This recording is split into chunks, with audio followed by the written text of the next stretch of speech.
If you checked the news yesterday, you probably felt something you haven't felt in 3.5 weeks. Hope.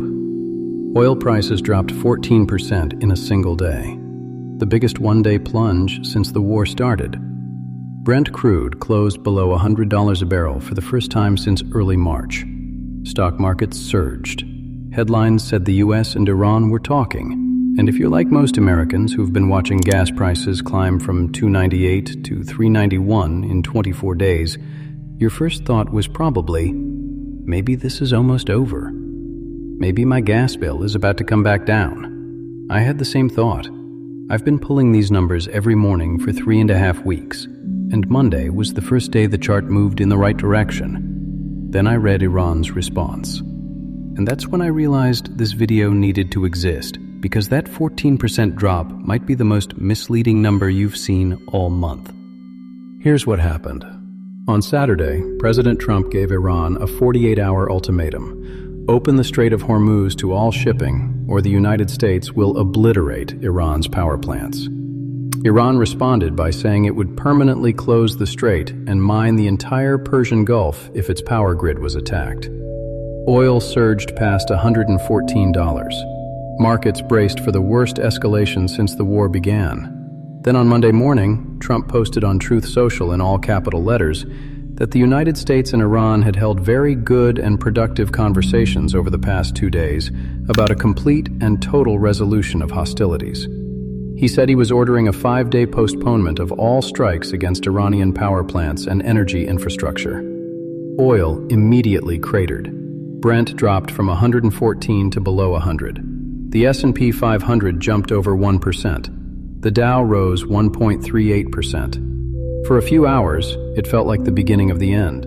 Then Iran's foreign ministry released a statement. There have been no negotiations or discussions with the United States since the war began. Tehran called Trump's announcement an attempt to lower energy prices and buy time for military plans. No talks, no agreement, no conversations.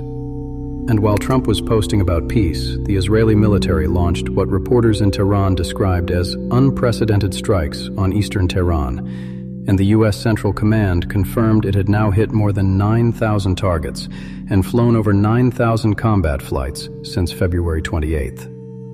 The war didn't pause on Monday. Oil paused, and that distinction matters because oil prices react to sentiment, but your gas bill reacts to supply. And the supply picture has not changed at all. Let's go through the 5 things that remain exactly the same today as they were before that 14% drop, because these are the things that actually determine what you pay at the pump, at the grocery store, and on your energy bill. The first is the Strait of Hormuz. It is still effectively closed. Before the war, more than 100 ships transited the strait every day, carrying 21 million barrels of oil and a significant share of the world's liquefied natural gas. As of this week, transit remains at roughly 5% of normal volume. And here's something most people haven't heard yet. U.S. intelligence has confirmed that Iran has deployed at least a dozen underwater mines in the Strait of Hormuz. These are Iranian-manufactured Maham-3 and Maham-7 limpet mines, sitting on the seabed of the most important oil choke point on Earth. Mines do not disappear because of a Truth Social post. Even in the most optimistic diplomatic scenario, clearing those mines and restoring confidence for commercial shipping would take weeks to months. It requires specialized mine-sweeping vessels, careful hydrographic surveys, and verification runs before a single commercial tanker will risk the crossing. Insurance companies are not going to drop their 300% premium surcharges because of a 5-day pause on power plant strikes.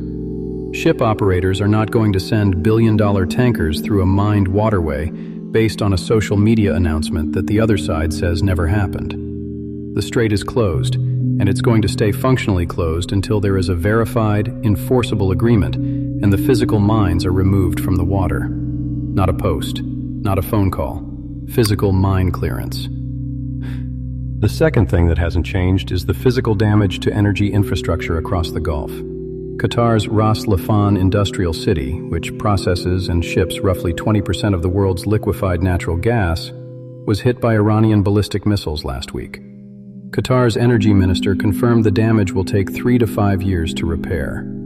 That facility's LNG capacity has been permanently reduced by 17% until those repairs are complete. And no 5-day pause changes the timeline for rebuilding a liquefied natural gas processing unit. Kuwait's Mina Al-Amadi refinery has been struck by drones twice. Saudi Arabia has intercepted hundreds of missiles and drones.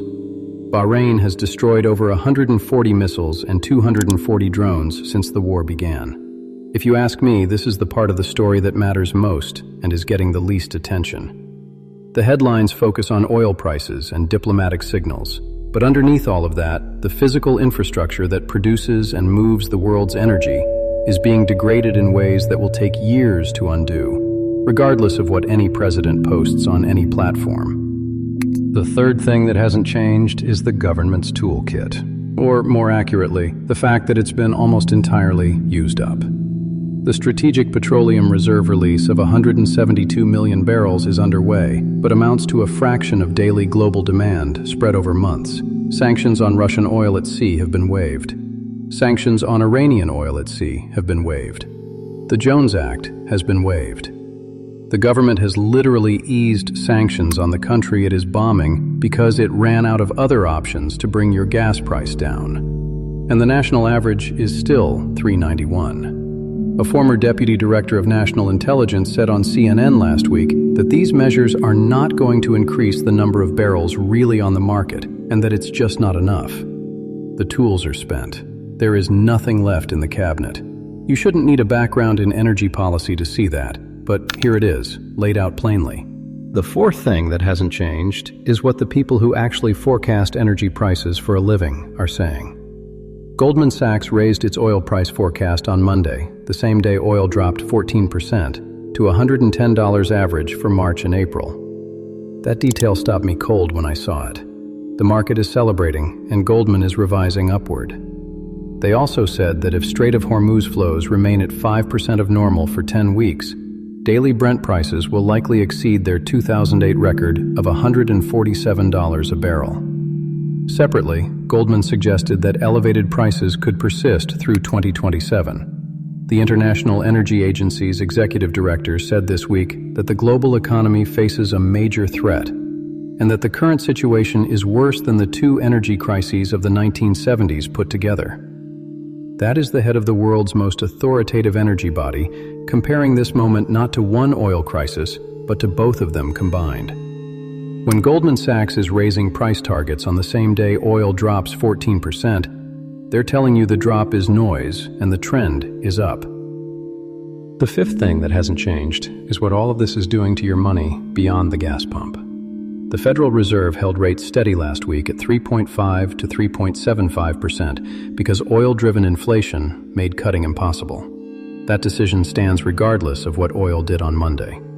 Your mortgage rate is still above 6.25%. Your credit card interest rate is still above 22%. The rate cuts that were supposed to make borrowing cheaper this year are not coming. Some economists are now saying the Fed may need to raise rates if energy prices stay elevated. The Pentagon is still asking Congress for $200 billion in war funding. Diesel is still near $5 a gallon, which means the cost of shipping everything from food to furniture to building materials is still elevated and still being passed through to you on every receipt. So what actually caused the 14% drop? Sentiment. Markets are forward-looking, and traders reacted to the possibility that Trump's announcement could lead to de-escalation. When you're trading oil futures, you're betting on what you think the supply picture will look like in 30 or 60 days. A credible signal toward peace changes that bet, and a 14% move in a single day tells you there was enormous speculative positioning that unwound all at once. Reports also indicate that roughly $580 million in oil market bets were placed approximately 15 minutes before Trump's post went live. The drop was a trading event, not a supply event. Not a single additional barrel of oil entered the market on Monday. Not a single ship crossed the Strait of Hormuz because of that post. Not a single dollar came off your gas price at the pump. Here's what this looks like in terms of your household. Gas was $2.98 before the war. It's $3.91 today. Even with Monday's oil drop, that has not come down. That 93-cent increase, applied to the roughly 1,000 gallons the average American household uses per year, adds up to $930 extra annually just on gasoline. But gasoline is only the line item you can see. Diesel, which is still near $5 a gallon, is the cost you can't see but you pay every single day. Diesel powers the trucks that deliver your food. It powers the farm equipment that harvests your crops. It powers the container ships and freight trains that move everything else. When diesel rises $1, the cost of a gallon of milk rises. The cost of a pound of chicken rises. The cost of lumber and drywall and roofing materials rises. Economists are projecting food price increases of 3 to 5% by summer, which translates to an extra $50 to $80 per month at the grocery store for the average family. Then add your mortgage. Rates were dipping below 6% in late February. They're now above 6.25%. On a $400,000 home, that difference adds about $60 a month, or roughly $21,600 over the life of the loan. Then add your credit card. The average rate is above 22%, and the Fed just confirmed it can't cut. Stack all of that up, and the total cost of this conflict on a typical American household is somewhere between $2,000 and $4,000 this year. None of us asked for any of it, and Monday's oil drop changed none of it. There are two paths forward. In the first, Trump's announcement is genuine. Back channels exist, even if Iran won't publicly acknowledge them. The 5-day pause leads to a framework. The Strait of Hormuz begins reopening over the next month. Mine clearance operations start. Oil drifts down toward 90. Gas settles around 350. The structural damage from Laffan and the SPR depletion lingers for years, but the acute crisis passes. Your costs stay elevated but stop climbing. In the second scenario, Iran is telling the truth, and there are no talks. The 5-day pause expires on Saturday with no agreement. Strikes on power plants resume. Iran retaliates by hitting more Gulf energy infrastructure and fully mining the Persian Gulf. Oil pushes past 120, then past Goldman's 2008 comparison point of 147. Gas passes $5 nationally. The IEA's comparison to the 1970s stops being a warning and starts being a description of daily life. And the $2,000 to $4,000 this war is costing your household this year doubles. I don't know which one it's going to be. Genuinely. Anyone who tells you they do is guessing. But the structural picture, the facts underneath the headlines, those I can show you. And they haven't moved. Oil dropped 14% on Monday. Your gas is still $3.91. Goldman raised its price target the same day. The IEA says this is worse than the 70s. The strait is mined. Ras Laffan needs 5 years to rebuild. And the only country that confirmed talks are happening is the one doing the bombing. The other side says nobody picked up the phone.